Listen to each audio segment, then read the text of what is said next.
Hi, இந்த வீடியோவில் நம்ம சிஎம்ஐ இன்டர் கம்பெனி லாவில் நெக்ஸ்ட் டாபிக் பார்க்க போகிறோம். So section 39 allotment of securities. இப்போ நம்ம ப்ரொஸ்பெக்டஸ் வந்து இஷ்யூ பண்ணி பீப்புளெலாம் அப்ளை பண்ணிட்டாங்க. எப்படி நம்ம அலாட்மெண்ட் பண்ணணும் அப்படிங்கிறது தான் இதில் வந்து பார்க்க போகிறோம். இதில் வந்து அப்படியே எல்லாமே ஒன்றா கொடுத்துருக்காங்க. நான் அதை வந்து டாப்பிக்காக டிவைட் பண்ணி சொல்கிறேன், படிக்கிறதுக்கு ஈஸியாக இருக்கணுங்கிறதுக்காக. ஃபஸ்ட்டு பார்க்க போகிறது அலாட்மெண்ட் கண்டிஷன்ஸ். ஸோ நிறைய பேர் நோட்ஸ் அனுப்பிவிடுங்க அப்படின்னு கேட்டே இருக்காங்க. ஸோ ஒரு ப்ராப்ளம் என்னென்னா, நான் இப்போ ஃபோன் வந்து மாற்றினேன். ஃபோன் மாற்றினதில் பழைய ஃபோனில் வந்து அதெல்லாம் போயிடுச்சு. இந்த ஆப்பில் வேறு சப்ஸ்கிரைப் பண்ணால் தான், பணம் கட்டினா தான் வந்து பேக்கப்லாம் எடுக்க முடியும். ஸோ எந்த பேக்கப்புமே கிடையாது. ஸோ இது வந்து புதுசாக இப்போ நான் இந்த லாஸ்ட்டு ஒரு வீடியோ எடுத்தேன், அதோட நோட்ஸ் மட்டும்தான் இதில் வந்து இருக்குது. அதனால எடுக்க முடியாது. அது இன்னொரு ரீசன் நான் ஏன் வீடியோஸ் போடலைன்னா, அந்த பழைய இதில் வச்சு யூஸ் பண்ண மைக் வந்து பழைய ஃபோனுங்கிறதுனால அந்த பின் மாதிரி இருக்கும்ல, அந்த மாதிரி. இப்போ நான் சி டைப் மாதிரினால இயர்ஃபோனுக்கு ஹோலே கொடுக்கல, அவங்க அந்த மைக்லாம் கனெக்ட் பண்ணுற ஹோலே கொடுக்கல. ஸோ அதுக்காக ஒரு சி டைப் கன்வெர்ட்டர்லாம் வாங்கி, அதனால தான் இவ்வளோ நாளாக நான் வீடியோஸ் போடல. ஸோ இனிமேல் நான் ட்ரை பண்ணுறேன் ரெகுலராக வீடியோஸ் போடுறதுக்கு. அண்ட் நீங்கள் வந்து நோட்ஸ் வந்து எடுங்க. ஸோ ஒருத்தவங்க வந்து அவங்க எனக்கு இமெயில் அனுப்பியிருந்தாங்க, அவங்க எப்படிலாம் நோட்ஸ் எடுத்திருக்காங்கன்னு. என்னோடய வீடியோஸ் பார்த்து நோட்ஸ் எடுத்ததெல்லாம் இமெயில் அனுப்பியிருக்காங்க. எனக்கு ரொம்ப ஹாப்பியாக இருந்தது. ஸோ நீங்களும் நோட்ஸ் எடுங்க. சும்மா அப்படியே ஆஹான்னு சும்மா நெட்ஃப்ளிக்ஸ் பார்க்குற மாதிரி பாப்கார்ன் சாப்பிட்டு பார்க்காம நீங்கள் எழுதுங்க. இப்போ தான் தூங்காமல் இருப்பீங்க. இது எக்ஸாமுக்கு முதல் நாள் தான் இந்த வீடியோவை பார்க்குறீங்கன்னா டைம் இருக்காது, அப்போ வேறு வழி இல்லை. ஓகேவா? ஸோ நோட்ஸ் வேணும் அப்படின்னு கேட்காதீங்க, நீங்கள் நோட்ஸ் எடுங்க. அலாட்மெண்ட் கண்டிஷன்ஸ் என்னென்னா, மினிமம் சப்ஸ்கிரிப்ஷன் ரிசீவ் ஆனால் தான் நம்ம அலாட்மெண்ட் பண்ண முடியும். மினிமம் சப்ஸ்கிரிப்ஷன் ரிசீவ் ஆனால் மட்டும்தான் நம்ம அலாட்மெண்ட் பண்ண முடியும். ஓகேவா? ஸோ நம்ம வந்து ஒரு க்ரைட்டீரியா இருக்கணும். நம்ம இப்போ நீங்கள் காலேஜே நடத்துகிறீங்கன்னு வச்சுக்கோங்க. இப்போ ஒரு ஸ்டூடெண்ட் தான் அப்ளை பண்ணுறாங்கன்னா, சரி வா நீ சேர்ந்துக்கோ அப்படின்ட்டு அந்த ஒரு ஸ்டூடெண்ட்காக நம்ம ப்ரொஃபஸரெல்லாம் அப்பாயிண்ட் பண்ணி அப்போல்லாம் பண்ணுவோமா? பண்ண மாட்டோம்ல. அதே மாதிரி தான் கம்பெனியில் மினிமம் சப்ஸ்கிரிப்ஷன் இருந்தால் மட்டும்தான் நம்ம அலாட்மெண்ட் வந்து பண்ணணும். அப்ளிகேஷன் மணியை நம்ம ரிசீவ் பண்ணியிருக்கணும். ஓகே. ஸோ நம்ம வந்து அப்ளை பண்ணுறதுக்காக செக்யூரிட்டிஸில் வந்து நம்ம அப்ளை பண்ணுங்கன்னு சொல்கிறோம். அந்த பீப்புள் வந்து அவங்க மணியை பே பண்ணால் தானே அதை அப்ளை பண்ணதாக அர்த்தம். ஸோ அப்ளிகேஷன் மணி ஆக்சுவலாக ரிசீவ் ஆகிருக்கணும். அப்ளிகேஷன் மணி ரிசீவ்டு எப்படி ரிசீவ் ஆகிருக்கணும்? செக்காக வேணாலும் ரிசீவ் ஆகிருக்கலாம், இல்லை வேறு ஏதாவது ஒரு இன்ஸ்ட்ருமெண்ட்டால் வேணாலும் ரிசீவ் ஆகிருக்கலாம். Any other instrument, cheque or any other instrument. ஓகேவா?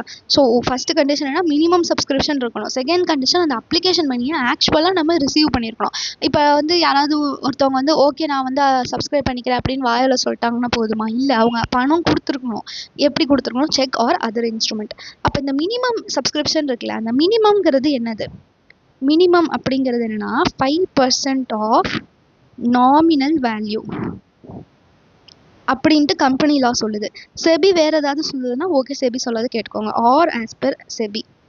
ஓகேவா? 5% ஆஃப் நாமினல் வேல்யூங்கிறது கம்பெனி லா சொல்கிறது. Or as per SEBI. அவ்வளோதான் ஃபஸ்ட்டு பாயிண்ட். ஓகேவா? இப்போ நாமினல் வேல்யூனா என்ன? நாமினல் வேல்யூனா அந்த ஷேருடைய ஃபேஸ் வேல்யூ, அந்த ஷேர் சர்டிஃபிகேட்டில் என்ன இருக்குது அப்படிங்கிறது தான் ஒரிஜினல் வேல்யூ. ஃபேஸ் வேல்யூன்னு சொல்லலாம், இல்லை பார் வேல்யூன்னு சொல்லலாம். நீங்கள் கம்பெனி அக்கௌண்ட்ஸ், கார்ப்பரேட் அக்கௌண்ட்ஸ் படிச்சிருந்தீங்கன்னா உங்களுக்கு இது தெரிஞ்சிருக்கும். இப்போ ஒரு கம்பெனி வந்து நம்ம கேள்விப்பட்டிருப்போம், கொஸ்டின்ஸ்லாம் பார்த்துருப்போம்ல, company issues 1000 shares of ₹10 each அப்படின்னா, அப்போ அந்த ₹10ங்கிறது தான் நாமினல் வேல்யூ. அது மார்க்கெட்டில் எந்த ப்ரைஸில் வேணாலும் போயிட்டு இருக்கலாம். ஆனால் அதோட ஷேர் சர்டிஃபிகேட்டில் ஒரிஜினலாக என்ன இருக்குது அதுதான் வந்து நாமினல் வேல்யூ. இப்போ மார்க்கெட்டில் ₹12, ₹15 இல்லை கம்மியாக வேணாலும் ₹8 அந்த மாதிரி வேணாலும் போயிட்டு இருக்கலாம். ஆனால் அதோட ஒரிஜினல் வேல்யூ என்னவோ அதுதான் நாமினல் வேல்யூ. அந்த நாமினல் வேல்யூவில் 5% ஆச்சும் ரிசீவ் ஆயிருந்தால் மட்டும்தான் நம்ம வந்து செக்யூரிட்டிஸை அலாட் பண்ண முடியும். ஓகேவா? கொஞ்சமாச்சும் உங்களுக்கு ஷேர் ஹோல்டர் வச்சுக்கோங்க, அதுக்கப்புறம் அலாட் பண்ணுங்கள். சும்மா வந்து யாரையாவது 4 பேர் வந்து அவங்களுக்கு அலாட் பண்ணி அதெல்லாம் பண்ண வேணாம் அப்படின்னு சொல்லுது கம்பெனியில். அவ்வளோதான். ஸோ மினிமம் சப்ஸ்கிரிப்ஷன் ரிசீவ் ஆகிருக்கணும். அந்த மினிமம் சப்ஸ்கிரிப்ஷன் அமௌண்ட் எப்படி ரிசீவ் ஆகிருக்கலாம்? செக் இல்லைன்னா any other instrument, application money. அதுதான் மினிமம் அப்ளிகேஷன் மணி வந்து எவ்வளோ? 5% ஆஃப் நாமினல் வேல்யூ. இல்லை செபி என்ன சொல்லுதோ அது, or as per SEBI. Okay. Next refund of application money. Refund என்னாச்சு? Refund of application money. அந்த மினிமம் சப்ஸ்கிரிப்ஷன் இருக்கணும்னு நம்ம சொன்னோம்ல. இந்த மினிமம் சப்ஸ்கிரிப்ஷன் இல்லைன்னா என்ன பண்ணணும் அப்படின்னா, நம்ம ஷேர்ஸ் அலாட் பண்ணக்கூடாது. இப்போ வந்து கொஞ்சம் பேர் மட்டும் பணம் கட்டியிருக்காங்கல்ல, அவங்க பணத்தில் நம்மளே வச்சுக்கலாமா? இல்லை, அவங்களுக்கு ரீஃபண்ட் பண்ணணும். மினிமம் சப்ஸ்கிரிப்ஷன் மீட் ஆயிருந்தால் மட்டும்தான் நம்ம ஷேர்ஸை அலாட் பண்ணணும். மினிமம் சப்ஸ்கிரிப்ஷன் மீட் ஆகலைன்னா அந்த பணம் கட்டவங்களுக்கு, அந்த அப்ளிகேஷன் மணி கட்டியிருப்பாங்கல்ல, அவங்களுக்கு எல்லாத்தையும் நம்ம ரீஃபண்ட் பண்ணிடணும். ஓகே, ஸோ மினிமம் சப்ஸ்கிரிப்ஷன் எப்போக்குள்ளே இந்த 5% வரணும்னு சொன்னோம்ல, எப்போக்குள்ளே அது வந்திருக்கணும் அப்படின்னா, மினிமம் சப்ஸ்கிரிப்ஷன் வந்து நம்ம ப்ரொஸ்பெக்டஸ் இஷ்யூ பண்ணுறோம்ல, நம்ம வந்து செக்யூரிட்டிஸ்லாம் நாங்கள் கொடுக்குறோங்க, நீங்கள் வாங்கிக்கோங்க அப்படின்ட்டு ஒரு இன்விடேஷன் கொடுக்குறோம்ல, அந்த ப்ரொஸ்பெக்டஸ் கொடுத்து 30 நாளுக்குள்ளார மினிமம் சப்ஸ்கிரிப்ஷன் மீட் ஆயிருக்கணும். ஓகேவா? சப்போஸ் மீட் ஆகலை, ஓகே, மீட் ஆகலை அப்படின்னா நம்ம என்ன பண்ணணும்னா 15 நாளுக்குள்ளார ரீஃபண்ட் பண்ணணும். ஓகேவா? ஸோ ப்ரொஸ்பெக்டஸ் ஃபஸ்ட்டு நீங்கள் இஷ்யூ பண்ணியிருக்கீங்க. இஷ்யூ பண்ணி நீங்கள் என்ன பண்ணுறீங்கன்னா 30 நாள் வெயிட் பண்ணுறீங்க. 30 நாள் வெயிட் பண்ணுறப்போ உங்களுக்கு மினிமம் சப்ஸ்கிரிப்ஷன் வருதா பார்க்குறீங்க, அந்த 5% ஆஃப் நாமினல் வேல்யூ வருதான்னு பார்க்குறீங்க. இல்லை வரல அப்படின்னா என்ன பண்ணணும், 15 நாளுக்குள்ளேயே நம்ம ரீஃபண்ட் பண்ணிடணும். சப்போஸ் 15 நாளுக்குள்ளே ரீஃபண்ட் பண்ணல, நீங்கள் தூங்கிட்டீங்க, மினிமம் சப்ஸ்கிரிப்ஷன் வந்திருக்கா, அதை எல்லாத்தையும் நீங்கள் மறந்து போயிட்டீங்க, நீங்கள் கோவாக்கு ட்ரிப்பு போயிட்டீங்க, ஏதாவது பண்ணிட்டீங்க, உங்களுக்கு தெரியவே இல்லை, அப்புறமா 15 நாள் கழிச்சு பார்க்குறீங்க மினிமம் சப்ஸ்கிரிப்ஷனே வரல. இப்போ என்ன பண்ணுறது? இப்போ ரீஃபண்ட் பண்ணலாமா? பண்ணலாம். ஆனால் இன்ட்ரெஸ்ட் பண்ணணும். இன்ட்ரெஸ்ட்டும் நீங்கள் அவங்களுக்கு சேர்த்து கொடுக்கணும். அது அவங்களோட காசை நீங்கள் வச்சுருக்கீங்க, 15 நாள் வரைக்கும் தான் நீங்கள் வச்சுருக்கலாம். அதை தாண்டி நீங்கள் வச்சுருந்தீங்கன்னா இன்ட்ரெஸ்ட் கொடுக்கணும். இன்ட்ரெஸ்ட் எவ்வளோ percentage? 15%. Interest at 15% if not refunded within time. within timeனா என்ன? within 15 நாள். if not refunded within time. ஓகேவா? ரீஃபண்ட் எப்படி பண்ணணும்? அவங்க எந்த பேங்க் அக்கௌண்ட்டில் நமக்கு பணம் கொடுத்தாங்களோ அந்த பேங்க் அக்கௌண்ட்டில் தான் நம்ம ரீஃபண்ட் பண்ணணும். ஓகேவா? இப்போ வந்து ஒரு கம்பெனி இருக்குது, அந்த கம்பெனி வந்து நம்மளுடைய ஓகே ஒரு இண்டிவிஜுவல் இருக்காருன்னு வச்சுக்கலாம். கம்பெனி ஒரு இண்டிவிஜுவல் இருக்கார். அந்த இண்டிவிஜுவல் நம்ம கம்பெனியில் ஷேர் வேணும்ன்ட்டு அப்ளிகேஷன் பண்ணி பே பண்ணியிருக்காரு. ஓகேவா? இப்போ வந்து அந்த மினிமம் ரெக்குயர்மெண்ட் இருக்குல்ல, அந்த 5% ஆஃப் நாமினல் வேல்யூ இல்லைனா செபி சொல்கிற வேல்யூ அது மீட் ஆகலை, நம்ம வந்து ரீஃபண்ட் பண்ண போகிறோம். இவர் வந்து ஒரு பேங்க் அக்கௌண்ட்டில் நமக்கு பண்ணியிருக்காரு. இவரோட பேங்க் வந்து ஐஓபி இதில் இருக்குதுன்னு வச்சுக்கோங்க, ஐஓபி அக்கௌண்ட்டில் அதில் வந்து இவர் பண்ணியிருக்காரு. இப்போ நம்ம அவருக்கு ரீஃபண்ட் பண்ணணும். இவரோட பையன் இருக்கான்ல, இவரோட பையன் வந்து இப்படி ஆஹான்னு ஸ்கூட்டியில் போய் தான், ஸ்கூட்டி ஓகே டீம்டு ஸ்கூட்டியில் இப்படி போயிட்டுருக்காரு. தம்பி இந்தப்போ உங்கள் அப்பா வந்து பணம் கட்டியிருந்தாரு, மினிமம் சப்ஸ்கிரிப்ஷன் மீட் ஆகலான்னா நாங்கள் ரீஃபண்ட் பண்ணுறோம், இந்த வச்சுக்கோ அப்படின்ட்டு இவன்ட்ட கையில் கொடுத்துடலாமா? இல்லை, அவர் எந்த மோடில் பே பண்ணியிருக்காரோ அதே மோடில் தான் கொடுக்கணும். இவர் ஐஓபி அக்கௌண்ட்டில் பே பண்ணியிருந்தானா அதே அக்கௌண்ட் நம்பரில் தான் வந்து நம்ம ரீஃபண்ட் பண்ணணும். ஓகேவா? சும்மா வேறு ஏதாவது ஒரு மோட்லேயோ இல்லை வேறு ஏதாவது அக்கௌண்ட் நம்பர்லேயோ நம்ம ரீஃபண்ட் பண்ணக்கூடாது. Refund must go to same bank account from which subscription came. இப்போ நம்ம இந்த பாயிண்ட்லாம் ஃபாலோ பண்ணவே இல்லை அப்படின்னா நம்ம வந்து பணத்தை வந்து கையில் கொடுத்துட்டோம், இல்லை பணத்தை கொடுக்கவே இல்லை, நம்ம இன்ட்ரெஸ்ட்டும் கொடுக்கவே மாட்டேங்கிறோம், எதுவுமே பண்ணல அப்படின்னா என்ன பனிஷ்மெண்ட்? Penalty ₹1000 per day. நம்ம இந்த 15 நாளுக்குள்ளே கொடுக்கணும்ல, அதுக்கப்புறம் நம்ம எவ்வளோ நாள் டிஃபால்ட் பண்ணுறோமோ அந்த ஒரு நாளைக்கும் ₹1000 or ₹1 lakh, whichever is less. Okay, second point இவ்வளோ தான். செகண்ட் பாயிண்ட் என்னது? மினிமம் சப்ஸ்கிரிப்ஷன் மீட் ஆகணும். எப்போக்குள்ளே மீட் ஆகணும்? ப்ரொஸ்பெக்டஸ் இஷ்யூ பண்ணி 30 நாளுக்குள்ளே. மீட் ஆகலைன்னா 15 நாளுக்குள்ளே நம்ம ரீஃபண்ட் பண்ணணும். ரீஃபண்ட் பண்ணல 15 நாளுக்குள்ளே அப்படின்னா இன்ட்ரெஸ்ட் அட் 15% per annum சேர்த்து நம்ம ரீஃபண்ட் பண்ணணும். எங்கே ரீஃபண்ட் பண்ணணும்? அந்த எந்த பேங்க் அக்கௌண்ட்டில் நமக்கு அவங்க அப்ளிகேஷன் பண்ணி கொடுத்துருக்காங்களோ அதே பேங்க் அக்கௌண்ட்டில் தான் நம்ம ரீஃபண்ட் பண்ணணும். இதெல்லாம் நம்ம ஃபாலோ பண்ணலன்னா என்ன? Penalty ₹1000 per day or ₹1 lakh, whichever is less. Okay, next third point வந்து return of allotment. So return of allotment வந்து நம்ம ரிட்டர்ன் பண்ணுறோமா அப்படின்னு நீங்கள் யோசிக்காதீங்க. ரிட்டர்ன்னா அந்த ஆனுவல் ரிட்டர்ன்லாம் இருக்கலாம், அந்த மாதிரி ரிட்டர்ன் ஆஃப் அலாட்மெண்ட்டுங்கிறது இது வந்து ஒரு டாக்குமெண்ட். ஸோ ரிட்டர்னோட நம்ம வந்து ரீஃபண்ட் மாதிரி ரிட்டர்ன் பண்ணுறோம், திருப்பி கொடுக்குறோம், அப்படி இல்லை. ரிட்டர்னுங்கிறது ஆனுவல் ரிட்டர்ன் மாதிரி ஒரு document, return of allotment. So நம்ம மினிமம் சப்ஸ்கிரிப்ஷன்லாம் மீட் ஆயிடுச்சு, நம்ம யாருக்குமே ரீஃபண்ட் பண்ணலாம் வேணாம், மினிமம் சப்ஸ்கிரிப்ஷன் மீட் ஆயிடுச்சு. இப்போ நம்ம என்ன பண்ணணும்னா, கம்பெனி வந்து நம்ம ஹீரோனா யார், ஆர்ஓசி கிட்ட ஒரு ரிட்டர்ன் ஃபைல் பண்ணணும். அந்த ரிட்டர்னை தான் நம்ம ரிட்டர்ன் ஆஃப் அலாட்மெண்ட்னு சொல்கிறோம். ஓகேவா? அது எந்த ஃபார்மில் ஃபைல் பண்ணணும்? ஃபார்ம் நம்பர் PAS3 ஓகேவா? PAS3 ப்ளஸ் சும்மா கொடுத்தா வாங்கிப்பாரா? வாங்க மாட்டார். ப்ளஸ் ஃபீஸோடு கொடுக்கணும். எப்போக்குள்ளே கொடுக்கணும்? நம்ம அலாட்மெண்ட் பண்ணி 30 நாளுக்குள்ளே. புரியுதா? அலாட்மெண்ட் பண்ணி 30 நாளுக்குள்ளே கொடுக்கணும். இந்த ஃபார்மில் என்ன இருக்கணும், என்ன நம்ம அட்டாச் பண்ணணும் அப்படின்னா லிஸ்ட் ஆஃப் அலாட்டீஸ். லிஸ்ட் ஆஃப் அலாட்டீஸ், யார் யாரெல்லாம் யாருக்கெல்லாம் நம்ம ஷேர் அலாட் பண்ணுறோம் அப்படிங்கிறது. அந்த லிஸ்ட் ஆஃப் அலாட்டீஸ்னால் என்னது, அதில் என்ன இருக்கணும் அப்படின்னா அந்த அலாட்டியோடைய பேர், அட்ரஸ்ஸு, ஆக்குபேஷன், அவங்க என்னவா இருக்காங்க, அப்புறம் அவங்களுக்கு எவ்வளோ ஷேர்ஸ் அலாட் பண்ணியிருக்கோம், நம்பர் ஆஃப் ஷேர்ஸ், இது இருக்குல்ல, இது எல்லாமே கரெக்டு அப்படின்ட்டு சர்டிஃபை பண்ணி சைன் பண்ணியிருக்கணும். அதுதான் சிக்னேட்டரி மஸ்ட் சர்டிஃபை இட் அப்படின்னு இதெல்லாமே உண்மை, இதெல்லாமே கரெக்டுன்னு சிக்னேட்டரி சர்டிஃபை பண்ணியிருக்கணும் அப்படின்னு சொல்கிறாங்க. அந்த சைன் பண்ணுறதுக்கு ஒரு அத்தாரிட்டி இருப்பாங்களா, அவங்க வந்து certify that the above particulars are correct அப்படின்னு சொல்லணும். இப்போ நம்ம அட்ரஸ்லாம் மாற்றி போட்டோம், அந்த மாதிரி ஏதாவது பிரச்சனை வந்தால் அந்த சைன் பண்ணவங்கள்ட்ட போய் நம்ம கேட்கணும். அதுக்காக அவங்க வந்து நான் போட்டதெல்லாம் கரெக்டு அப்படின்னு சொல்லி அவங்க சைன் போடணும்.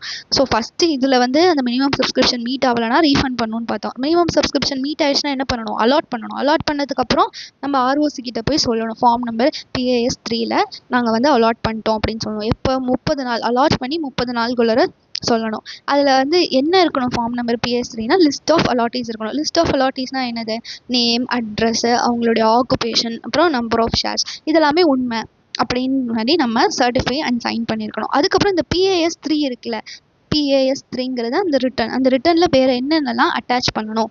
இது வந்து 4th point, attachments to PAS 3. ஓகேவா, என்னென்னா ஃபஸ்ட்டு வந்து சப்போஸ் இது நான் கேஷ் கன்சிடரேஷனாக இருந்ததுன்னா, நான் கேஷ் கன்சிடரேஷன் அப்படின்னா நம்ம வந்து பணம் வாங்கலை, நம்ம வந்து ஒரு மெஷினரி வாங்குகிறோன்னு வச்சுக்கோங்க.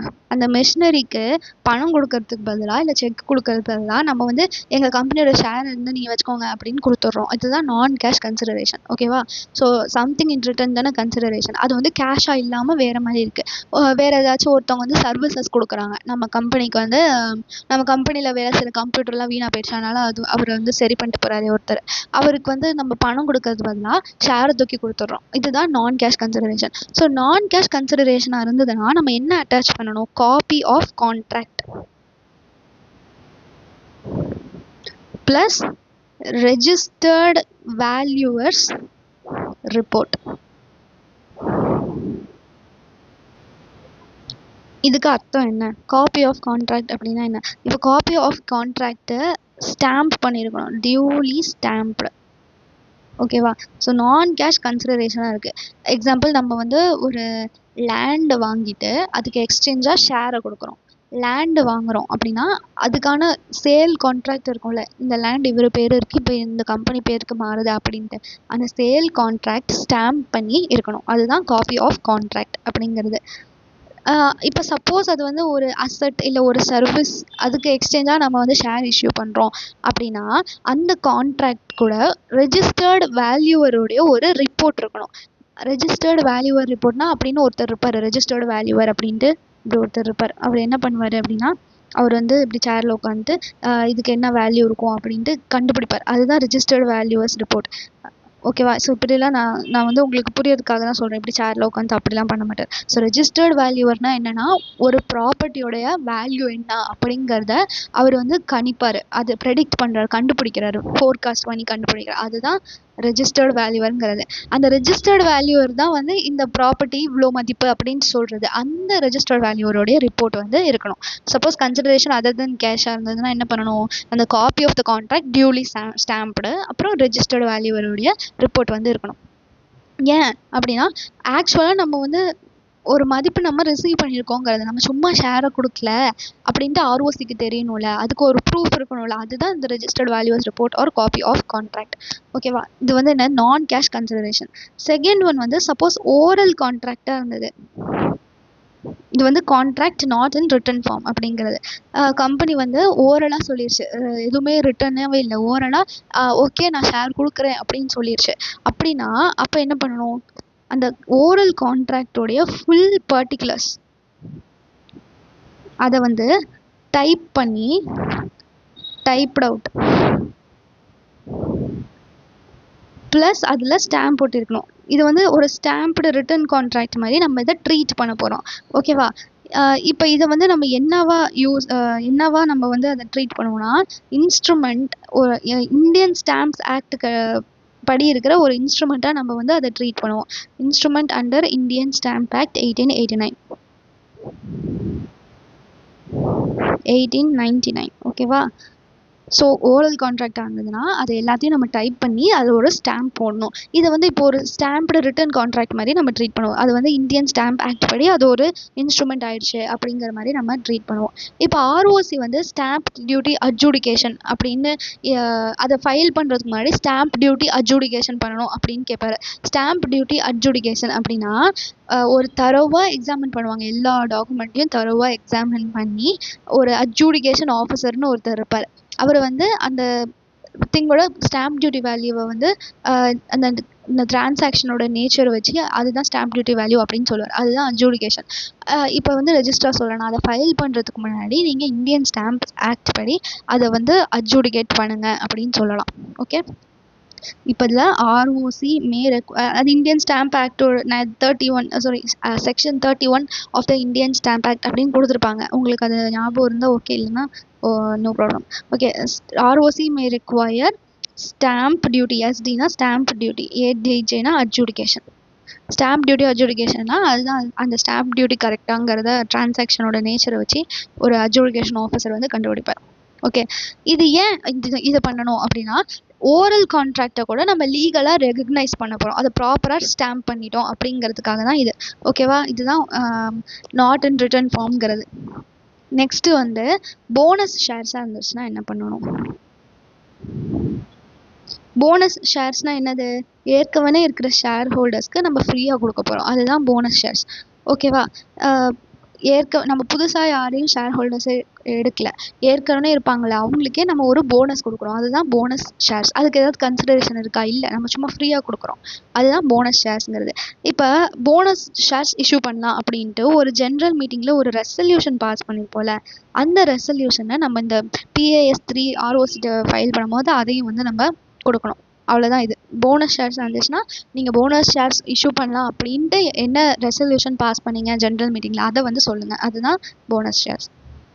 ஓகே, நெக்ஸ்ட்டு வந்து shares issued under section 62(1)(c). ஓகேவா, இது வந்து என்னது அப்படின்னா issue of shares to other than share holders. இஷ்யூ ஆஃப் shares to persons other than existing shareholders. Okay, இது என்னென்னா ஒரு ப்ரிஃபரன்ஷியல் அலாட்மெண்ட் அப்படிங்கிற மாதிரி.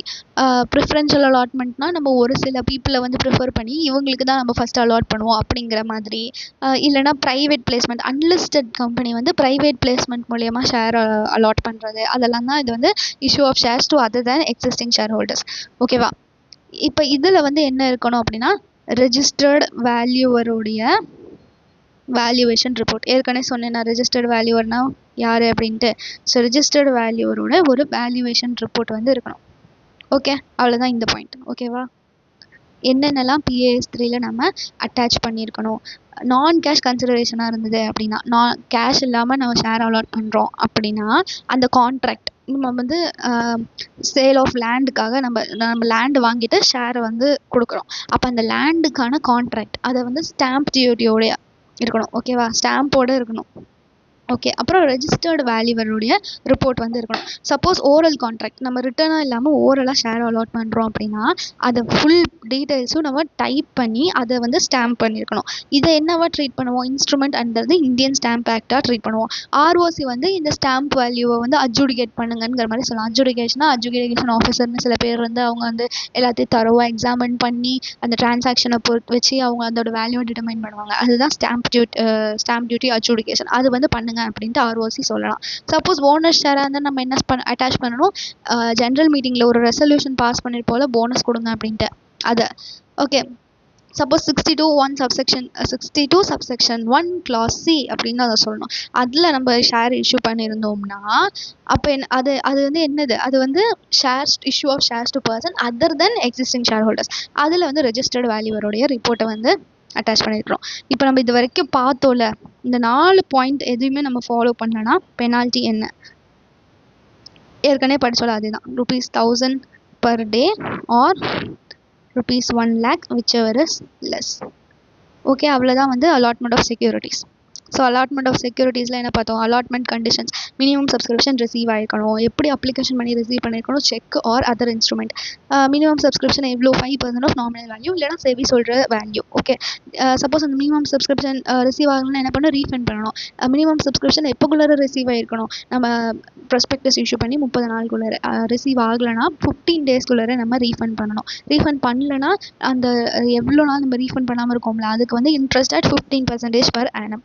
ரீஃபண்ட் வந்து எதில் பண்ணணும்னா அந்த சேம் பேங்க் அக்கௌண்ட், அவங்க அப்ளிகேஷன் பண்ணி எந்த பேங்க் அக்கௌண்ட் மூலியமாக பே பண்ணாங்களோ அதே பேங்க் அக்கௌண்ட்டில் தான் நம்ம ரீஃபண்ட் பண்ணணும். இதெல்லாம் ஃபாலோ பண்ணால் ₹1000 per day or ₹1 lakh, இதில் ரெண்டுத்தில் எது கம்மியோ அதான் பெனால்ட்டி. சப்போஸ் நம்ம இதெல்லாம் மினிமம் அந்த சப்ஸ்கிரிப்ஷன்லாம் மீட் ஆயிடுச்சு, 5%லாம் இருக்குது, மீட் ஆயிடுச்சுன்னா நம்ம என்ன பண்ணணும், அலாட் பண்ணுறோம். அலாட் பண்ணுறதை நம்ம போய் ஆர்ஓசி கிட்ட சொல்லணும். எப்படி சொல்லணும், form PAS 3 along with fee. அது வந்து எப்போக்குள்ளார சொல்லணும், அலாட்மெண்ட் பண்ணி 30 நாளுக்குள்ளார சொல்லணும். அதில் என்ன அட்டாச் பண்ணியிருக்கணும், அந்த அலாட்டீஸோட டீட்டெயில்ஸ் எல்லாம், லிஸ்ட் ஆஃப் அலாட்டீஸ், அந்த அலாட்டீஸோட name, address, occupation, number of shares, அது எல்லாத்தையும் இதெல்லாம் கரெக்டு அப்படின்ட்டு ஒருத்தவங்க வந்து அதை சர்டிஃபை பண்ணி சைன் பண்ணியிருக்கணும். Certified the about details have been found true and correct அப்படிங்கிற மாதிரி சர்டிஃபை பண்ணியிருக்கணும். அப்புறம் அந்த அட்டாச்மெண்ட்ஸ் டு PAS 3லாம் பார்த்தோம். ஓகே, அவ்வளோதான் அலாட்மெண்ட் ஆஃப் செக்யூரிட்டிஸ். இப்போ நீங்கள் புக்கில் இருக்கிறத ரீட் பண்ணிங்கன்னா அதே தான் வந்து இதுலேயும் இருக்கும். ஓகேவா, refund of application money, return of allotment எல்லாமே இதில் பெருசாக கொடுத்துருக்காங்க, நான் சின்னதாக சொல்லிட்டேன், அவ்வளோதான். Okay, next payment of commission. Payment of commission வந்து ஒரு எக்ஸாம்பிள் வச்சு பார்க்கலாம். ஓகே, பேமெண்ட் ஆஃப் கமிஷன் வந்து section 40 subsection 6 read with rule 13 அப்படி தான் அதை சொல்லணும். ஓகேவா, இதில் வந்து இருக்குது. இப்போ ஒரு கம்பெனி வந்து அண்டர் ரைட்டர் அப்படின்ட்டு ஒருத்தவங்கள அப்பாயிண்ட் பண்ணணும். ஓகே, நான் அது எக்ஸாம்பிளுக்கு சொல்கிறேன். இப்போ ABC லிமிடெட் அப்படின்னு ஒரு கம்பெனி இருக்குது. அது என்ன பண்ணுதுன்னா 1 lakh shares ஆஃப் ₹10 each. இப்போ 1 lakhங்கிறது என்னது, நம்பர் ஆஃப் ஷேர்ஸ். ₹10ங்கிறது என்னது, nominal value or face value or par value. அதை வந்து இஷ்யூ பண்ணுது. ஸோ 10 லட்ச ரூபாய்க்கு ஷேர் இஷ்யூ பண்ணுது. 1 லட்சம் ஷேர், ஒரு ஷேரோட வேல்யூ 10 ரூபா. ஓகேவா, இப்போ மிஸ்டர் ராஜ் அப்படின்னு ஒருத்தர் வந்து அண்டர் ரைட்டராக அப்பாயிண்ட் பண்ணுது.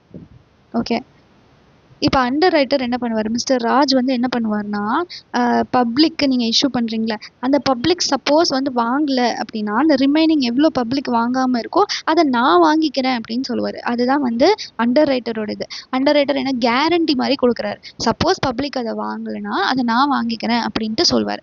இப்போ வந்து அவர் ஒரு ரிஸ்க் எடுக்கிறார்ல, அந்த ரிஸ்க் எடுக்கிறதுனால இப்போ இந்த ABC limited, okay, ABC limited வந்து மிஸ்டர் ராஜுக்கு என்ன பண்ணுன்னா 5% கமிஷன் வந்து கொடுக்கும். எதில் கொடுக்கணும்னா இஷ்யூ ப்ரைஸில். ஓகே, இப்போ வந்து 2 சிச்சுவேஷன் வந்து நடக்கலாம். இப்போ கம்பெனி இஷ்யூ பண்ணிடுச்சு. இப்போ என்ன 2 இது வந்து நடக்கலாம். ஒன்று ஃபுல்லி சப்ஸ்கிரைப்டு கம்பெனி இஷ்யூ பண்ண 1 லட்சம் ஷேர்ஸுமே பப்ளிக் வந்து வாங்கிட்டாங்க அப்படின்னா என்ன ஆகும், ராஜ் வந்து எதுவுமே வாங்க வேணாம். ராஜ்க்கு வந்து 5% கமிஷன் வந்து கிடைக்கும். அந்த 1 லட்ச ரூபாயில் 5% கிடைக்கும். 1 லட்சம் ரூபா கிடையாது, 10 லட்சம் ரூபாயில் 1 lakh ஷேர்ஸ்க்கு 5% கமிஷன் கிடைக்கும். இப்போ வந்து பார்ட்லி சப்ஸ்கிரைப்னு வச்சுக்கோங்க. பார்ட்லி சப்ஸ்கிரைப்னா ஒரு 80,000 ஷேர்ஸ் தான் பப்ளிக் வந்து வாங்குறாங்க. இப்போ என்ன பண்ணணும்னா, அந்த ராஜ் இருக்கார்ல, ராஜ் வந்து மீதி இருக்கிற 20,000 ஷேர்ஸை அவர் வந்து வாங்கிக்கணும். ஓகே, இப்போ வந்து ராஜ்க்கு எவ்வளோ கமிஷன்னா 5% கமிஷன். எவ்வளோ, 1 லட்சம் ஷேர்ஸ்க்குமே. ஓகேவா, அந்த 20,000 ஷேருக்கு மட்டுமா, இல்லை, ஃபுல்லாக இஷ்யூ ப்ரைஸ் மொத்த 10 லட்சத்துக்குமே வந்து அவருக்கு வந்து கமிஷன் வந்து கிடைக்கும். ஓகே, அண்டர் ரைட்டர்னா என்னது, அன்சப்ஸ்கிரைப்டு ஷேர்ஸை நான் வாங்கிக்கிறேன் அப்படின்னு சொல்கிறது தான் அண்டர் ரைட்டர். அதுக்காக அவர் ஒரு ரிஸ்க் எடுக்கிறாருங்கனால அவருக்கு வந்து கம்பெனி வந்து 5% கமிஷன் வந்து கொடுக்கும். அவ்வளோதான் வந்து இந்த டாபிக். ஓகேவா, ஸோ இப்போ வந்து இதில் இருக்கிற ரூல்ஸ்லாம் பார்க்க போகிறோம். ஓகே, இது வந்து இதெல்லாம் நீங்கள் எக்ஸாமில் எழுத வேண்டாம், இது வந்து உங்களுக்கு அண்டர்ஸ்டாண்ட் பண்ணிக்கிறதுக்காக தான். ஸோ இந்த கொஸ்டின் கேட்டாங்க அப்படின்னா நீங்கள் எப்படி எக்ஸாமில் எழுதணும். ஓகேவா, so company may pay commission. May அப்படின்னா வேணும்னா கொடுத்துக்கலாம், அவசியம் கிடையாது. May pay commission. ஓகேவா, யாருக்கு வேணாலும். இப்போ எனி பர்சன், அந்த எனி பர்சன் என்ன பண்ணணும், for procuring or subscribing. Procuring அப்படின்னா பப்ளிக் கிட்ட போயிட்டு நீங்கள் வாங்கிக்கோங்க அப்படின்ட்டு சொல்கிறது. சப்ஸ்கிரைபிங்னா அவரே வாங்கிக்கிறது. Subscribing to its securities.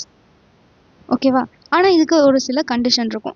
இது வந்து யாருக்கு வேணாலும் கொடுக்கலாமா அப்படின்னா இல்லை, யாருக்கு வேணாலும் கொடுக்க முடியாது. Subject to prescribed conditions. இந்த ப்ரிஸ்கிரைப்டு கண்டிஷன்ஸ் வந்து எதில் இருக்குது, ரூல் நம்பர் 13ல் இருக்குது. புரியுதா? ஸோ கம்பெனிஸ் ஆக்ட் வந்து சொல்லுது செக்ஷன் 40 சப்செக்ஷன் 6 என்ன சொல்லுது அப்படின்னா, நீங்கள் வந்து யாருக்கு வேணாலும் எனி பர்சனுக்கு நீங்கள் பே பண்ணிக்கோங்க கமிஷன். பே ஓகே, வேணும்னா பே பண்ணிக்கோங்க. எதுக்கு? நீங்கள் ஷேர்ஸ் அவங்க ப்ரொக்யூர் பண்ணியிருக்காங்க, இல்லை அவங்களே சப்ஸ்கிரைப் பண்ணியிருக்காங்க அப்படின்னா யாருக்கு வேணாலும் பே பண்ணலாமா? சும்மா ரோட்டில் போகிறவங்கள்ட்ட போயிட்டு இந்தாங்க நீங்கள் ஷேர் வாங்கிக்கோங்க அப்படின்னு சொல்லிட்டு அவங்களுக்கு பே பண்ணலாம்? இல்லை, சில கண்டிஷன்ஸ் இருக்குது. அந்த கண்டிஷன்ஸ் எங்கே இருக்குது? ரூல் நம்பர் 13ல் இருக்குது. என்ன கண்டிஷன்? ஃபர்ஸ்ட்டு, ஆத்தரைஸ்டு பை ஆர்டிகல்ஸாக இருக்கணும். உங்களுடைய ஆர்டிகல்ஸ் இருக்குல்ல, ஆர்டிகல்ஸ் ஆஃப் அசோசியேஷன் ஏஓஏ வந்து இந்த மாதிரி கமிஷன் பே பண்ணலாம் அப்படிங்கிறத சொல்லியிருக்கணும். உங்கள் ஏஓஏ தான் உங்களுடைய ரூல் புக் மாதிரி, அதில் சொல்லவே இல்லை கமிஷன் கொடுக்கலாம். அப்புறம் நம்மளே பாட்டுக்கு சும்மா கொடுக்கலாமானா கொடுக்கக்கூடாது. உங்களுடைய ஏஓஏல கமிஷன் கொடுக்கலாம் அப்படின்னு சொல்லியிருந்தா மட்டும்தான் நீங்கள் கமிஷன் வந்து கொடுக்கணும். எப்படி கமிஷன் கொடுக்கறது?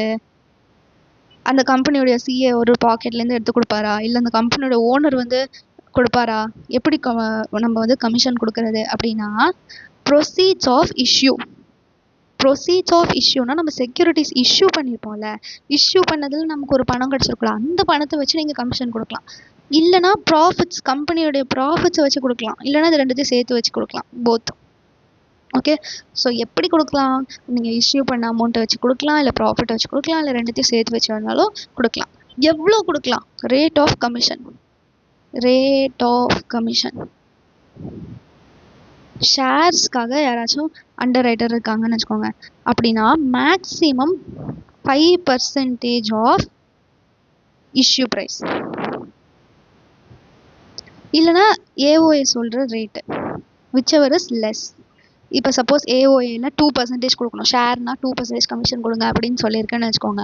நீங்கள் 2% ஃபாலோ பண்ணுவீங்களா, இல்லை 5% ஃபாலோ பண்ணுவீங்களா? 2% தான் ஃபாலோ பண்ணணும். ஓகே, இப்போ சப்போஸ் ஏஓஏல வந்து ஒரு 15% கொடுக்கலாம் அப்படின்னு போட்டிருந்துருக்கு அப்படின்னா, ஆனால் கம்பெனிஸ் ஆக்ட் என்ன சொல்லுது? 5% தான் கொடுக்க முடியும்னு சொல்லுது.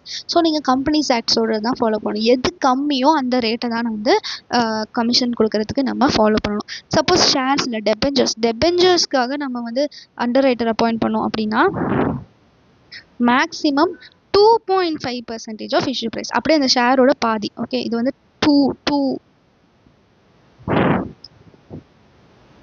8 மாதிரி இருக்கு. Maximum 2.5% of issue price. இல்லைனா இந்த ஏஓஏ சொல்கிற rate whichever is less. Okay, so எவ்வளோ கமிஷன் கொடுக்கலாம் அப்படின்னா, ஷேர் இஷ்யூ பண்ணிங்கன்னா 5%, ஏஓஏல வந்து அதோட கம்மியாக சொல்லியிருந்ததுன்னா அந்த பர்சன்டேஜ், இல்லை நீங்கள் டெபெஞ்சர் இஷ்யூ பண்ணுறீங்கன்னா 2.5%. ஓகே, அதுக்கப்புறம் நம்ம ப்ரொஸ்பெக்டஸ் இஷ்யூ பண்ணுறோம்ல, இது வந்து எத்தனாவது point? 4th point. Prospectus issue பண்ணுறோம்ல, அந்த ப்ரொஸ்பெக்டஸில் ஒரு சில டிஸ்க்ளோஷர் இருக்கணும். Disclosure in prospectus. நம்ம கம்பெனி வந்து ஒரு ஷேர் இஷ்யூ பண்ண போகுதுன்னா ஒரு இன்விடேஷன் கொடுக்குறோம்ல, அந்த இன்விடேஷனில் என்ன சொல்லணும் அப்படின்னா, அண்டர் ரைட்டருடைய பேர், அண்டர் ரைட்டர், நம்மளுடைய எக்ஸாம்பிளில் ராஜ் அப்படின்னு சொல்லணும், அண்டர் ரைட்டருடைய நேம். அதுக்கப்புறம் rate and amount of commission. அப்புறம் number of securities underwritten or subscribed. Number of securities underwritten or subscribed. அவர் வந்து ஃபுல்லாகவும் அண்டர்ரைட் பண்ணலாம். இப்போ நம்மளோட எக்ஸாம்பிளில் மிஸ்டர் ராஜ் வந்து 1 lakhமே நான் கேரண்டி கொடுக்குறேங்கிற மாதிரி சொன்னாருன்னு சொன்னேன்னா, அதே மாதிரி வேணாலும் பண்ணலாம். இல்லை ஒரு கம்பெனி 2-3 அண்டர் ரைட்டர் வேணாலும் அப்பாயிண்ட் பண்ணலாம். இவர் ஃபஸ்ட்டு ஒரு 20,000 ஷேர்ஸ்க்கு இவர் அண்டர் ரைட் பண்ணுறாரு, 30,000 ஷேர்ஸ்க்கு இவர் அண்டர் ரைட் பண்ணுறாரு, அந்த மாதிரி பண்ணலாம். ஸோ அதற்காக தான் வந்து எவ்வளோ ஷேர்ஸ், எவ்வளோ செக்யூரிட்டிஸாக அவங்க அண்டர் ரிட்டன் ஆர் சப்ஸ்கிரைப் பண்ணுறாங்க அப்படிங்கிறது. ஓகே, இதுதான் டிஸ்க்ளோஷர் பெர்ஸ்பெக்டிவ். 3 தான். அந்த அண்டர் ரைட்டருடைய பேர், அப்புறம் அவங்களுக்கு எவ்வளோ கமிஷன் கொடுக்க போகிறோம் அப்படிங்கிற பர்சன்டேஜ், அந்த ரேட்டும் அமௌண்ட்டும், அப்புறம் அவங்க எவ்வளோ செக்யூரிட்டிஸ் அவங்க வந்து அண்டர் ரைட் பண்ணியிருக்காங்க அப்படிங்கிறது. நெக்ஸ்ட் பாயிண்ட் வந்து restriction.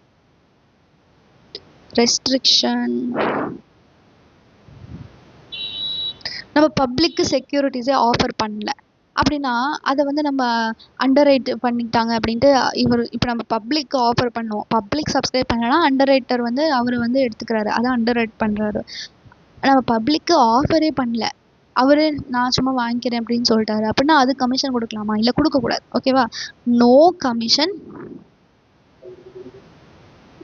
If securities not offered to public. பப்ளிக்கு நம்ம செக்யூரிட்டிஸ் ஆஃபர் பண்ணல அப்படின்னா அதுக்கு போய் நம்ம கமிஷன் கொடுத்துட்டு இருக்க முடியாது.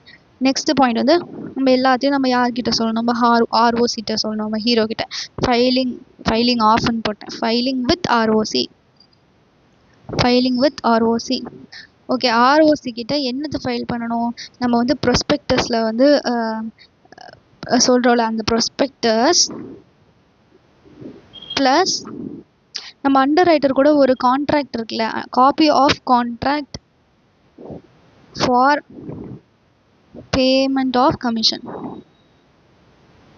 கொடுக்க போகிறோன்னு அண்டர் ரைட்டர் கூட ஒரு கான்ட்ராக்ட் அண்டர் ஆகிப்போல, அந்த கான்ட்ராக்டோட ஒரு காப்பி, அப்புறம் ப்ராஸ்பெக்டஸ், அது ரெண்டுத்தையும் கொண்டு போய் நம்ம ஹீரோ கிட்ட சொல்லணும், ஆர்ஓசி கிட்ட கொடுக்கணும். ஓகேவா, அவ்வளோதான் வந்து அண்டர் ரைட்டிங், அதாவது payment of commission. Section 40 subsection 6 read with rule 13. So company வந்து கமிஷன் வேணும்னா கொடுத்துக்கலாம். எதுக்கு கொடுக்கலாம், யாருக்கு வேணாலும் கொடுக்கலாம். எதுக்கு, for procuring or subscribing in it securities. எப்படி, சப்ஜெக்ட் டு கண்டிஷன்ஸ் ப்ரிஸ்கிரைப். என்ன கண்டிஷன், ரூல் 13. ஃபர்ஸ்ட் கண்டிஷன் நான் ஏஓஎஸ் சொன்னால் மட்டும்தான் கொடுக்கணும். அப்புறம் எது வச்சு கொடுக்கணும் அப்படின்னா, அந்த கம்பெனியோட அலாட்மெண்ட் பண்ணதில் இஷ்யூ பண்ணதில் அந்த இஷ்யூ பண்ணுறதோடைய ப்ரொசீட், இல்லைனா ப்ராஃபிட், இல்லைனா இது ரெண்டுத்தையும் வச்சு எவ்வளோ கொடுக்கலாம். ரேட் ஆஃப் கமிஷன் என்ன, மேக்ஸிமம் செக்யூரிட்டி இருந்தது, ஷேர்ஸ் இருந்ததுன்னா 5% ஆஃப் இஷ்யூ ப்ரைஸ், இல்லைனா ஏஓஎஸோட rate whichever is less. Debentures இருந்ததுன்னா 2.5% ஆஃப் இஷ்யூ ப்ரைஸ், இல்லைனா விச் எவர் இஸ் லெஸ். ப்ரொஸ்பெக்டஸில் 3 விஷயம் சொல்லணும், அண்டர் ரைட்டருடைய பேர், rate and amount of commission, அவங்க எவ்வளோ இதை வந்து அண்டர் ரைட் பண்ணியிருக்காங்க அப்படிங்கிறது. ரெஸ்ட்ரிக்ஷன் என்னது, நம்ம பப்ளிக்கு ஆஃபரே பண்ணல அப்படின்னா அதுக்கு போய் நம்ம அண்டர் ரைட்டர்ட்டு கமிஷன்லாம் கொடுக்கக்கூடாது. ஆர்ஓசி கிட்ட அந்த ப்ரொஸ்பெக்டஸோடைய ஒரு காப்பி, அப்புறம் அந்த கான்ட்ராக்டில் பேமெண்ட் ஆஃப் கமிஷனுக்காக ஒரு கான்ட்ராக்ட் அண்டர் ரைட்டர் கூட என்டர் ஆகிட்டு போகலாம், அந்த கான்ட்ராக்டோட ஒரு காப்பி, ரெண்டுமே நம்ம ஆர்ஓசி கிட்ட கொடுக்கணும். ஓகே, நெக்ஸ்ட்டு வந்து செக்ஷன் 40 சப்செக்ஷன் 1.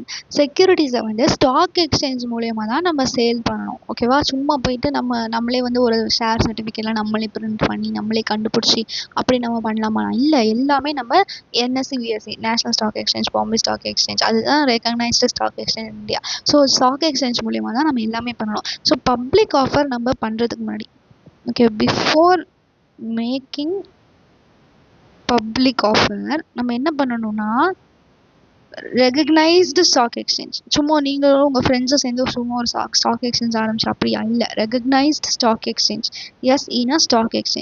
ஸ்டாக் எக்ஸ்சேஞ்சுக்கு அப்ளை பண்ணணும். ஓகேவா, பப்ளிக் ஆஃபர் பண்ணுறதுக்கு முன்னாடி ஸ்டாக் எக்ஸ்சேஞ்சு அப்ளை பண்ணணும். எதுக்கு அப்ளை பண்ணணும்னா, obtained permission for securities to be dealt with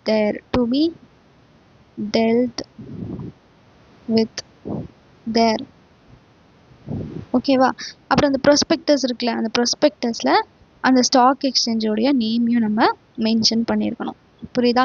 so இப்போ ஒரு கம்பெனி இருக்குது, அந்த கம்பெனி வந்து சென்னையில் இருக்குன்னு வச்சுக்கோங்க. அந்த கம்பெனி வந்து இஷ்யூ பண்ண போகுது அப்படின்னா, பப்ளிக்கு ஷேர் இஷ்யூ பண்ண போகுதுன்னா, அது இஷ்யூ பண்ணுறதுக்கு முன்னாடி அது வந்து ஸ்டாக் எக்ஸ்சேஞ்சுக்கு அப்ளை பண்ணணும். எக்ஸாம்பிளுக்கு அது பாம்பே ஸ்டாக் எக்ஸ்சேஞ்சில் அப்ளை பண்ணது, ஒரே ஒரு ஸ்டாக் எக்ஸ்சேஞ்ச் தான் பண்ணணுமா, இல்லை. நீங்கள் ரெகக்னைஸ் ஸ்டாக் எக்ஸ்சேஞ்சில் 1 or more எப்போ எது வேணாலும் நீங்கள் பண்ணிக்கலாம். பண்ணிவிட்டு நாங்கள் வந்து உங்களோட ஸ்டாக் எக்ஸ்சேஞ்ச் மூலயமா நாங்கள் ஷேர் வந்து விற்கிறோம் அப்படிங்கிற மாதிரி அவங்கள்ட்ட ஒரு அப்ரூவல் வந்து வாங்கணும். அது அப்ரூவல் வாங்கினதுக்கு அப்புறம் தான் அவங்க பப்ளிக்கு இஷ்யூ பண்ண முடியும். அவங்க ப்ராஸ்பெக்டஸ் இருக்குல்ல, அந்த ப்ராஸ்பெக்டஸில் வந்து அந்த நாங்கள் ஈக்விட்டி ஷேர்ஸ்லாம் இது மூலிமா வந்து equity shares offered through this prospectus will be listed on Bombay stock Exchange, அந்த மாதிரி சொல்லியிருக்கணும். ஓகே, ஸ்டாக் எக்ஸ்சேஞ்சோடைய பேரை வந்து சொல்லியிருக்கணும். இதுதான் செக்ஷன் 40 சப்செக்ஷன் 1. அவ்வளோதான், 40 சப்செக்ஷன் 1 வந்து அவ்வளோதான். நெக்ஸ்ட்டு அந்த அப்ளிகேஷன் மணி இருக்குல்ல, அந்த அப்ளிகேஷன் மணியை நம்ம என்ன பண்ணணும், இது வந்து section 40 subsection 3. Application money to be deposited in bank. கேஷாக நம்ம பேசாமல் கம்பெனிலே வச்சுருப்போமா அப்ளிகேஷன் மணியை, அப்படிலாம் வைக்கக்கூடாது, பேங்க்கில் தான் வைக்கணும் அப்படின்னு யார் சொல்கிறா, செக்ஷன் 40 சப்செக்ஷன் 3 வந்து சொல்லுது. ஸோ எல்லா மணி இருக்குல்ல, பப்ளிக்கிட்டேருந்து நம்ம all money received from public கிட்டேருந்து நம்ம ரிசீவ் பண்ண எல்லா மணியும், சப்ஸ்கிரிப்ஷனுக்காக நம்ம ரிசீவ் பண்ண எல்லா மணியும் ஒரு செப்பரேட் பேங்க் அக்கௌண்ட்டில் வைக்கணும். நீங்கள் ஆர்டிகல்ஷிப் பண்ணுறீங்கன்னா உங்களுக்கு தெரிஞ்சிருக்கலாம். சின்ன சின்ன கம்பெனிஸ் தெரியலை எனக்கு. பெரிய பெரிய கம்பெனி, ஓரளவுக்கு பெருசாக இருக்கிற கம்பெனிஸ்லாம் டிஃப்ரெண்ட் பேங்க் அக்கௌண்ட் வச்சுருப்பாங்க. ஸோ இப்போ நான் ஆர்டிகல்ஷிப் பண்ணுற கம்பெனியில் வந்து ரெமிட்டன்ஸ்க்கு ஒரு பேங்க் அக்கௌண்ட், வித்ட்ராவல்க்குன்னு ஒரு பேங்க் அக்கௌண்ட் இருக்கும். நமக்கு யாராவது பணம் கட்டுறாங்கன்னா அதுக்கு ஒரு தனியாக ஒரு பேங்க் அக்கௌண்ட், நம்ம யாருக்காச்சும் பணம் கட்ட போகிறோம்னா அதுக்கு தனியாக ஒரு பேங்க் அக்கௌண்ட், அந்த மாதிரி இருக்கும். ஸோ அந்த மாதிரி என்ன சொல்கிறாங்கன்னா, நீங்கள் ஷேர்ஸ்க்காக வச்சுருக்கிறது எல்லாத்தையும் ஒரு தனி பேங்க் அக்கௌண்ட்டில் வச்சுக்கோங்க. செப்பரேட் பேங்க் அக்கௌண்ட் இன் ஷெட்யூல்டு பேங்க். ஓகேவா? ஸோ இந்த பேங்க் அக்கௌண்ட்டில் இருக்கிற பணம் இருக்குல்ல, இந்த பணத்தை நம்ம என்ன பண்ணலாம்? பணத்தை வந்து என்ன பண்ணலான்னா, ரெண்டு விஷயத்துக்காக தான் நம்ம அந்த பணத்தை யூஸ் பண்ணலாம். அந்த பணத்தை என்ன வேணாலும் பண்ணிக்கலாமான்னா இல்லை, ரெண்டு விஷயத்துக்காகலாம். என்னது? Adjustment against allotment of securities, இல்லைனா ரீபேமெண்ட்காக,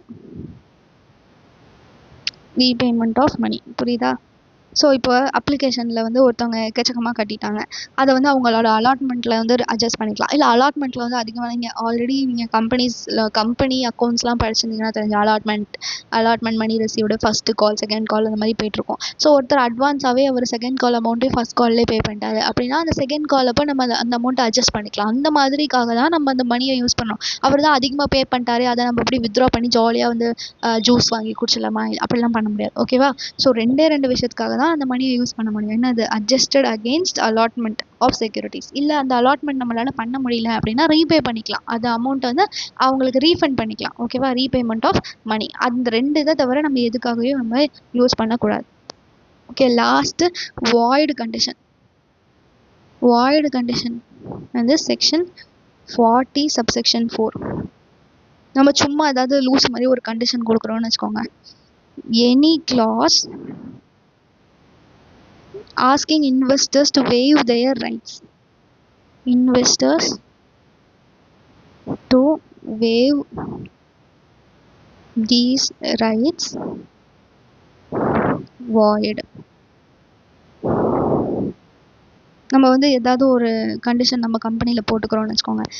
நாங்கள் வந்து மினிமம் சப்ஸ்கிரிப்ஷன் வரலைன்னா நாங்கள் ரீஃபண்ட்லாம் பண்ண மாட்டோம், அதை நாங்களே வச்சுக்குவோம், அந்த மாதிரி ஒரு கண்டிஷன் அந்த மாதிரிலாம் போடுறோன்னா அது எல்லாமே வாய்டு அப்படின்னு சொல்கிறாங்க. அதுதான் வாய்ட் கண்டிஷன். நம்ம வந்து எதுவுமே அது கரெக்டே கிடையாது, நம்மளே சும்மா போட்டுக்கிறோம். அப்ளிகேஷன்ஸ்க்கு வந்து ரீஃபண்ட்லாம் கிடையாது அப்படின்ற மாதிரி உங்களுக்கு இருக்கிற ரைட்லாம் நாங்கள் தள்ளுபடி பண்ணிடுறோம், அதான் வேவ் தேர் ரைட்ஸ். அந்த மாதிரிலாம் ஏதாவது போட்டோன்னா அது அந்த கண்டிஷன் வந்து வாய்டு. லாஸ்ட்டாக வந்து பெனால்ட்டி வந்து செக்ஷன் 40 சப்செக்ஷன் 5. ஸோ இது எல்லாத்தையும் நம்ம ஃபாலோ பண்ணல அப்படின்னா கம்பெனிக்கு என்ன பெனால்ட்டி, ஒய்டுக்கு என்ன பெனால்ட்டி. ஒய்டுனா ஆஃபீஸர் இன் டிஃபால்ட். கம்பெனிக்கு வந்து minimum 5 lakhs rupees, minimum 5 lakhs, maximum 50 lakhs. Officer in default வந்து 1 வருஷம் ஜெயிலுக்கு போங்க, 1 year imprisonment. இல்லை அப்படின்னா ஃபைன் எவ்வளோ? மினிமம் 50,000, மேக்ஸிமம் 3 லட்சம், இல்லைன்னா ரெண்டுமே, ஆர் போத். ஓகேவா? ஸோ உங்களுக்கு இது ஞாபகம் இருக்காது, நிறைய பெனால்ட்டி பனிஷ்மெண்ட்ஸ்லாம் இருக்கும், அது எப்படி ஞாபகம் இருக்கும்? ஸோ முடிஞ்சதுன்னா அது ஞாபகம் வச்சுக்கோங்க, இல்லைன்னா நோ ப்ராப்ளம். ஓகேவா?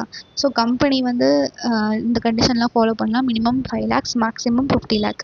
ஆஃபீஸர் அண்ட் டிஃபால்ட்டு 1 வருஷம் ஜெயிலுக்கு போங்க. ஃபைன் வந்து மினிமம் 50,000, மேக்ஸிமம் 3 lakhs. ஸோ அவ்வளோதான் வந்து இந்த டாபிக். ஓகேவா? ஸோ அவ்வளோதான் இந்த வீடியோவும். பேமெண்ட் ஆஃப் கமிஷன் பார்த்துட்டோம், securities to be dealt with in stock, application money to be deposited in bank, void condition அதெல்லாம் பார்த்துட்டோம். ஓகே, ப்ரைவேட் பிளேஸ்மெண்ட் நெக்ஸ்ட் வீடியோவில் பார்க்கலாம்.